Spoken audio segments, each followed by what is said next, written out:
Welcome to Biblical Studies Today, instructional videos. Have you ever noticed how New Testament authors like the Apostle Paul will cite specific texts in the Old Testament and in a creative kind of way? And sometimes that's at a micro level, sometimes at a larger, even structural level. And Paul does that with Jeremiah 9, one particular verse at the beginning of 1 Corinthians and toward the end of 2 Corinthians. And it should get our attention.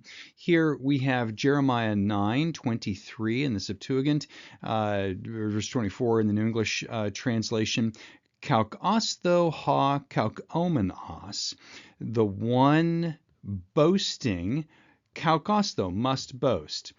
Here we have, let him who boast in this, and then we have suniein, kai, gnoskein, these two infinitives, indirect discourse off of kaukostho, hauti ego eimi kurios. The one who boasts must boast in this, that he understands and knows that I am the Lord. Paul sort of flattens that and brings the language into a dense form in 1 Corinthians chapter 1, verse 31. And he has the formula of introduction here, hina kathos gegroptai, as it is written, ha kaukomenos en kurio kaukostho. The one boasting in the Lord must boast. And Paul brings together suniein, kai gnoskein, hauti ego eimi kurios, right, who just with this brief prepositional phrase, in the Lord.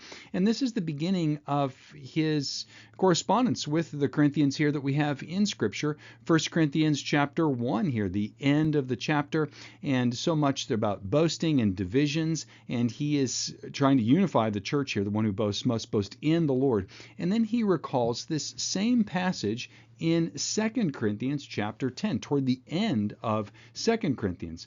Ha de kaukomenos en kurio kaukostho. Let the one who boasts boast in the Lord. Here, Paul is talking about himself, and he is boasting only in the Lord in his ministry. Here he sees in Jeremiah a frame for the beginning of 1 Corinthians, toward the end of 2 Corinthians, for the Corinthians themselves and for himself.